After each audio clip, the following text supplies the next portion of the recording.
Okay, यहाँ पे question है, बहुत ही शानदार क्वेश्चन है। A man standing on A deck of A ship. अब आपको पता है कि अगर मैं ये वाटर लेवल बना दूं, अगर मैं ये वाटर लेवल बना दूं और यहाँ पे मान लेता हूँ मैं ये नाव की हाइट है भाई, बिल्कुल तो डेक समझ रहे हो ना, जो नाव होगी, जो शिप होगी वो पानी से थोड़ी सी ऊपर रहेगी, तो यहाँ पे ये इसका डेक है, मतलब वो पानी से कुछ ऊपर है, which is 10 metre above the water level. ठीक है भाई, इसने बोल दिया वो कितना ऊपर है, 10 मीटर अबव है। Observe the angle of elevation from the top of a hill. यहाँ पे कोई पहाड़ है भाई, मान लेते हैं, वहां से एंगल ऑफ एलिवेशन कितना बन रहा है, 60 डिग्री का। तो ये एंगल हो गया 60 डिग्री का, ये एंगल कितना हो गया 60 डिग्री का। And the angle of depression of the base of the hill is 60 degree. यहाँ तो ये हिल वाले क्वेश्चन है, तो इजी क्वेश्चन है, मुझे लगा वो है बेस ऑफ द, ठीक है। कितना बन रहा है एंगल ऑफ डिप्रेशन, 30, तो ये 30, तो ये भी 30। अब देखो ये एक रेक्टेंगल बन रहा है, ये 10 होगा, इसको मान लेते हैं हम लोग P और इसको मान लेते हैं बेस। अब ट्राइंगल का नाम लिख दो अच्छे बच्चों की तरह, ABCD। तो मैं ट्राइंगल लूंगा ABC, ट्राइंगल ABC, तो tan theta is equal to perpendicular upon base, तो परपेंडिकुलर है 10 और बेस कितना है नहीं पता। tan थीटा tan 30, बहुत बढ़िया, 1/√3। यहाँ tan B, इसको इधर फेंक दो, तो B आपका आ गया भाई tan√3। ओके, अब स्टेप 2। अब स्टेप 2 में क्या है, tan 60 डिग्री जो कि P/B होता है, तो ये वैल्यू है √3, और बेस अब मुझे पता चल चुका है भाई, बेस कितना है tan√3। बेस निकाल लिया ना tan√3, और जो ये बेस है वो इसका बेस है, इसको इधर भेज दो, तो ये जब इधर जाएगा तो √3 30 मीटर हो जाएगा। ये तो कोई ज्यादा अच्छा क्वेश्चन था नहीं। क्या निकालना है, find the distance of the hill from the ship and the height of the hill. Height of the हिल, अभी तो P की वैल्यू निकाली है ना, हाइट ऑफ द हिल नहीं निकाली भाई हमने। जो हाइट है ना हमारी, वो हमारी होगी, ये तो P + 10, तो वो हो गई 30 + 10 40। ओके, तो दो पार्ट में आता ना, तो पार्ट A पार्ट B करके लिखा करो। अगर तुमने गलत लिख दिया, पार्ट A में ही सब फेल दिया, तो पार्ट B के मार्क्स नहीं मिलेंगे, ठीक है। Okay, the angle of elevation of a cloud from a point 60 meter above the surface of the water. ठीक है भाई, ये रहा वाटर का सरफेस, ठीक है। यहां से ऊपर ये मान लो डेक है, कोई भी है ना, तो यहां से जब देखा जा रहा है, तो ये रहा क्लाउड, C फॉर क्लाउड, तो एंगल ऑफ एलिवेशन कितना बन रहा है, 30 बन रहा है। ओके, अच्छा इन्होंने बोला है कितनी मीटर ऊपर देख रहा हूं मैं, ये 60 मीटर है। अब मुझे बताओ, जब इसकी शेडो बनेगी, and the angle of diffraction of its shadow in the water of the lake is 60 degree. जब इसकी शेडो बनेगी, तो शेडो तो मिरर की तरह एक्ट करती है, शेडो तो मिरर की तरह एक्ट करती है। अब मुझे बताओ, जितनी ये डिस्टेंस होगी, देखो तो, जितनी ये डिस्टेंस होगी उतनी ही यहाँ से डिस्टेंस अंदर नहीं होगी, इस पॉइंट से बनेगी ना शेडो, तो जितना ही ऊपर उतना ही नीचे। वैसे अगर फिजिक्स में देखो तो ऐसा नहीं है, फिजिक्स में नहीं है ऐसा, लेकिन मैथ्स में इन्होंने बोला है कि ये वाला कंसेप्ट अप्लाई करना। फिजिक्स में तो भाई रिफ्रैक्शन आ गई ना, तो यहाँ पे जो एंगल है ये 60 डिग्री है, ये एंगल कितना है 60 डिग्री है, और यहाँ लूंगा मैं ये भी 60 मीटर है, इसको हम ले लेते हैं h। अब मुझे बस ये बताओ कि यहाँ से यहाँ तक का डिस्टेंस कितना, 60 + h, बहुत बढ़िया, क्योंकि यहाँ से ऊपर जितना है उतना ही नीचे होगा, तो ये होगा 60 + h। अब ट्राइंगल्स के नाम लिख देते हैं, ये C है, ये A ले लो, इसे ले लो B, और इसे ले लो D। तो एक ट्राइंगल हो गया मेरा, ट्राइंगल ABC, बहुत बढ़िया। तो इसमें लगाऊंगा मैं tan 30, जो कि है मेरा h/, ये कॉमन बेस है, बेस ले लेते हैं सर, ये x ले लो, मर्जी है हमारी, बेस, तो ये आ गया 1/√3 h/b, b को इधर भेज दो, h√3, ठीक है। दूसरा ट्राइंगल क्या लिया है हमने, ABD, ट्राइंगल ABD। तो मैं लिखूंगा tan 60 is equal to, height जो है वो पूरी BD होगी, BD अपॉन AB। तो यहाँ लिखूंगा √3, BD होगा 60 प्लस H अपॉन AB कितना है H√3। इसे यहाँ भेज दो, तो ये होगा 3H 120 प्लस H को इधर लेके आओ 2H, तो H हो गया मेरा कितना 60 मीटर हो गया। पूछा क्या, find the height of the cloud from the surface of the water. Height हो गई हमारी, हाँ ये तो H है 60, जो हाइट होगी वो होगी H प्लस 60, तो 60 प्लस 60 हो गई हमारी 120 मीटर। ये हमारी हाइट है फ्रॉम द सरफेस, ठीक है। Okay, the angle of depression of the top of the bottom of a 8 meter tall building. अब सुन लो, एक मल्टी स्टोर बिल्डिंग हो गई या कभी टावर दे दिया और बिल्डिंग दे दी, तो हमेशा याद रखोगे मल्टी स्टोर बिल्डिंग होगी लंबी और टावर भी होगा बड़ा बिल्डिंग से। तो यहाँ पे दे रखा है कि बिल्डिंग की जो हाइट है वो कितनी है 8 है। ओके, अगर ये 8 है तो ये भी 8 होगा। अरे सारा फिगर ही बनाने का खेल है यार, फिगर लेकिन मैंने पहले बना दिया, मैं बता रहा हूँ। From the top of the multi store building जो कि बड़ी है, दो एंगल बन रहे हैं 30 और 45। अब सुन लो ये बात, ये वाला जो एंगल होगा वो 30 होगा, ये वाला जो एंगल होगा वो 45 होगा। इसको मैं ले लेता हूँ यहाँ से, मुझे नहीं पता, P ले लेता हूँ मैं इसको, और इसको मैं ले लेता हूँ X। हाँ Y भी ले सकते हो, तो कुछ भी ले लो जो तुम्हारी मर्जी। अब हमेशा क्या करते हैं, हमें दो ट्राइंगल दिख रहे होते हैं, दो ट्राइंगल बना दो। एक ट्राइंगल है हमारा ट्राइंगल BDP, तो मैं लूंगा tan 30 और अच्छा ये पूरा x है तो ये भी पूरा x होगा। आपको लगता होगा डायग्राम बहुत कॉम्प्लिकेटेड हो गया, जब पढ़ के खुद बनाओगे ना तब नहीं लगेगा कॉम्प्लिकेटेड। x अपॉन कितना हो गया भाई p, tan थीटा क्या हो गया x upon p √3 x upon p। x की वैल्यू कितनी आ गई हमारे पास √3p, बिल्कुल ठीक है। दूसरा ट्राइंगल बड़ा वाला क्या PCA या ACP, दूसरा ट्राइंगल हो गया ACP, तो tan 45 जो कि है मेरा, बोलो P प्लस 8 भाई, परपेंडिकुलर पूरा लूंगा AC, पूरा लूंगा PC, सॉरी PC, तो ये हो गया 8 प्लस P अपॉन में x, ये होता है 1, P plus 8 x is equal to P plus 8। अब दोनों वैल्यू को बराबर रख दो, मतलब P √3 is equal to, equation 1 हो गई, ये इक्वेशन 2 हो गई, और P प्लस 8, P को इधर लेके आओ, √3 minus P is equal to 8, P को कॉमन ले लो, √3 माइनस 1 8। अब नीचे लेके आओ इसको, तो ये हो गया 8 अपॉन में √3 माइनस 1। अब देखो मैं ऐसे करूंगा भाई रैशनलाइज, क्या करूंगा मैं ऐसे रैशनलाइज, 8 √3 माइनस 1 √3 प्लस 1 √3 प्लस 1, तो 8 √3 प्लस 1 अपॉन में, बोलो 3 इसका स्क्वायर 2, इसका स्क्वायर 1, कितना हो जाएगा 2 हो जाएगा, तो ये हो जाएगा 4 √3 प्लस 1। ओके रुक जाओ अभी प्लीज, इधर देखो, अभी बोला है भाई मल्टी स्टोर बिल्डिंग की हाइट बतानी है, मल्टी और स्टोर बिल्डिंग की हाइट अभी निकली नहीं है। सुनो मल्टी स्टोर बिल्डिंग की हाइट क्या, अभी तो P निकाला मैंने बस, अभी तो ये मेरा क्या निकला है P निकला है भाई 4 √3 प्लस 1।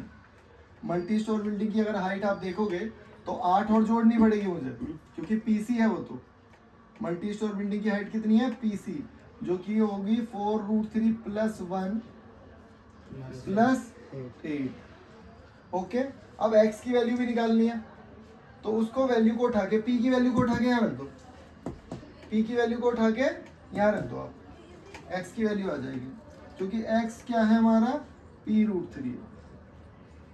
ओके, P की वैल्यू निकाल चुके हैं, नीचे पुट कर रही है और कुछ नहीं है, ठीक है ना। अब ये क्वेश्चन क्या है, ध्यान से देखते हैं। The length of string between A kite and A point on the roof of A building. ठीक है, यहाँ पे कोई बिल्डिंग रही होगी, ठीक है, और ये मान लेते हैं बिल्डिंग का रूफ है इस तरीके से, जिसकी हाइट कितनी है 10 मीटर इज 80। मतलब स्ट्रिंग, जो पतंग यहां से बंदा उड़ा रहा होगा, यहाँ से पतंग उड़ा रहा है ये बंदा, और इसकी जो हाइट है ये 10 मीटर है, और जो पतंग की स्ट्रिंग है वो 180 मीटर की है। वो कितने की है? 180 मीटर की। If the string make an angle between theta, ठीक है, यहाँ पे बनना हमारा थीटा, ओके। अब सच दैट टेन थीटा जो हमें दे रखा है, टेन थीटा हमें दे रखा है 4/3, और हमें निकालना क्या है? How high is the kite from the ground, यहां से यहां तक की हाइट निकालनी है। ये तो 10 है, 10 लास्ट में जोड़ देंगे हम लोग। तो मैं इन्हें नाम दे देता हूं ABCDE।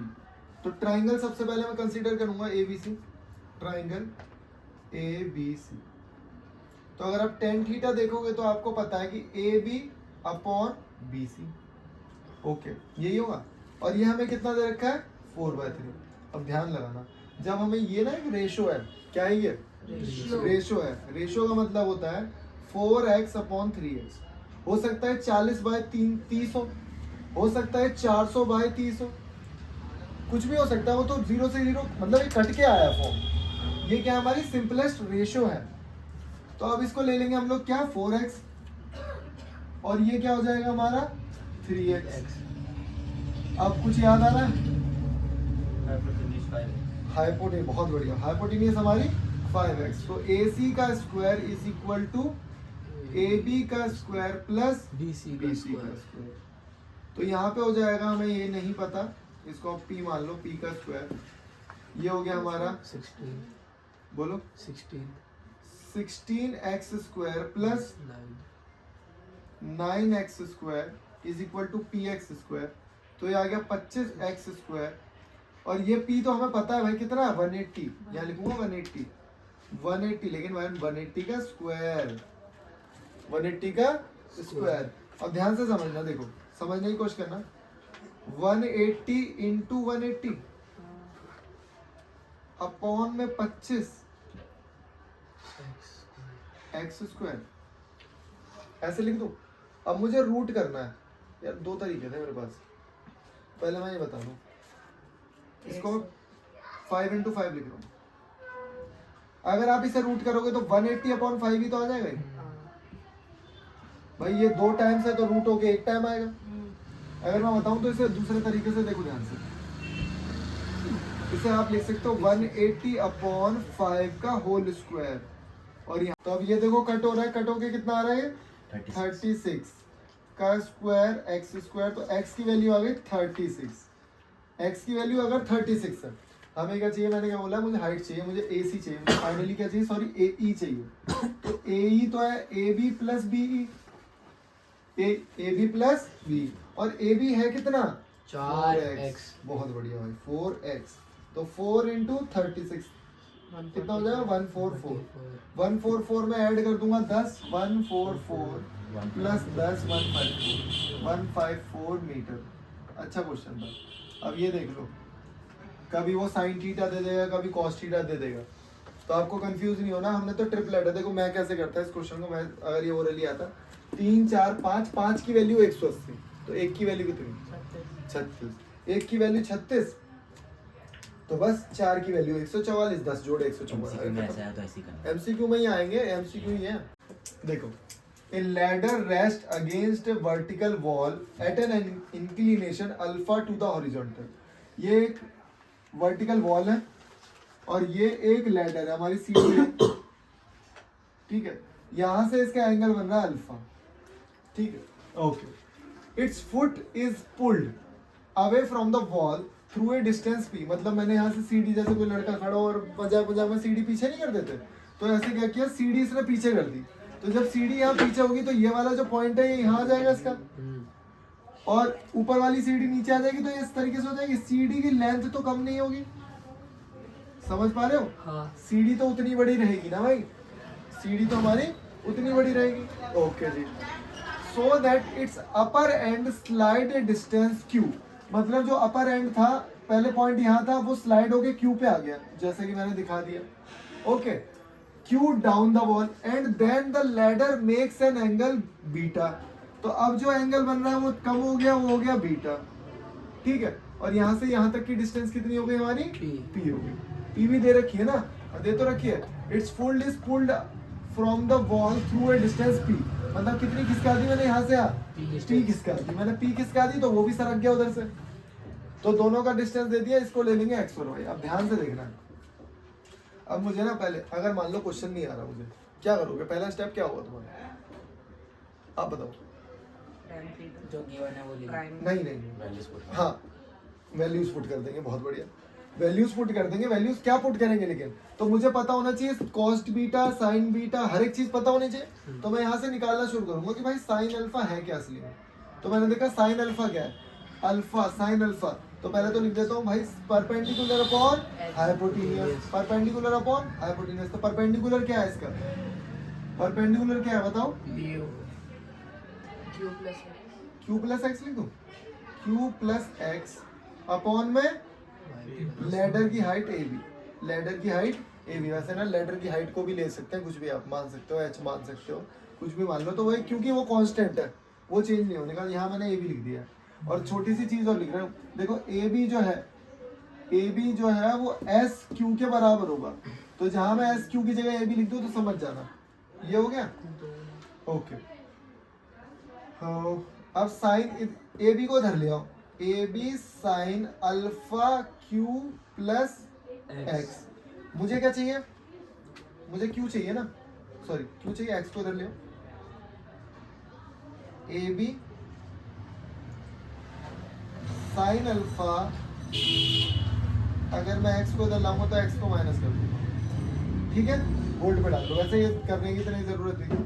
अब दूसरा स्टेप क्या है, साइन बीटा, दूसरा स्टेप क्या है हमारा, साइन बीटा। तो अब साइन बीटा क्या होगा हमारा, तो देखो साइन बीटा जो है ये वाला एंगल है, तो क्या होगा एक्स अपॉन ये पूरा एस क्यू, और मैंने अभी बताया तुम्हें एस क्यू जो है वो ए बी है, एस क्यू जो है वो ए बी है, ए बी। तो साइन बीटा, ए बी को धर ले आओ, ए बी को धर ले आओगे तो क्या हो जाएगा, A B sine beta is equal to X.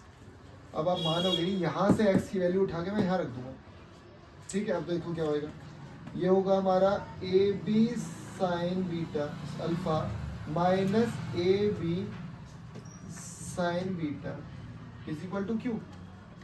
अब कॉमन लेना है, ए बी कॉमन लिया, sine alpha minus sine beta is equal to Q. अच्छा प्रूफ क्या करना है, दोबारा देख लो, दोबारा से क्यू, क्यू नीचे ये आ गया, और ये ए बी जो साथ में दिख रहा है ना, जब मैं ये निकालूंगा पी, जब मैं दोनों के कॉस्ट टर्म निकालूंगा उसमें भी ए बी आएगा, और उसमें भी ए बी आएगा, तो यहाँ भी ए बी लिखूंगा, यहाँ भी ए बी लिखूंगा, ए बी से ए बी कट चुके होंगे। ये पी को होल्ड करो, पी को आप होल्ड करो, मैं आपको यहाँ पे कर देते ना, जगह थोड़ी कम है। अब मुझे निकालना कॉस अल्फा, तो कॉस अल्फा, कॉस अल्फा क्या हो जाएगा, वाई, कॉस अल्फा लिखो Y upon A B, Y upon A B. देखो क्वेश्चन टफ लग रहा है, बहुत गंदा लग रहा होगा, लेकिन हम कर कुछ नहीं रहे, हम तो साइन अल्फा कॉस ये सारी वैल्यू निकाल रहे हैं बस, और पी निकल जाएगा, यहाँ से क्यू निकल गया, यहाँ से पी निकलने वाला। इसको ए बी को इधर भेज दो, ए बी को यहाँ भेजा, cos alpha A B cos alpha is equal to Y, और क्या निकालूंगा, कॉस बीटा, ये लो मैंने निकाला कॉस बीटा, कॉस बीटा क्या हो जाएगा, P plus Y, P plus Y is equal to S Q. और अभी हमने क्या पढ़ा, एस क्यू और ए बी बराबर है, ऊपर लिखा, इसको इधर लेके आओ, S Q cos beta P plus Y, इसको लिखो A B cos beta is equal to P plus Y की वैल्यू बताना, ए बी कॉस अल्फा, उसको इधर ले आओ सीधे, चलो मैं लिख देता हूँ, ए बी कॉस अल्फा, उसको इधर लेके आओगे तो क्या हो जाएगा वो, A B cos beta minus A B cos alpha is equal to P. A B बाहर निकालो, cos beta cos alpha, okay, ये पी आ गया, पी अपॉन ये रखा, ए बी से ए बी मैंने बता दिया ना तुम्हें, कट गया, इक्वेशन 1 इक्वेशन 2 यहाँ पुट कर दी, हो गया।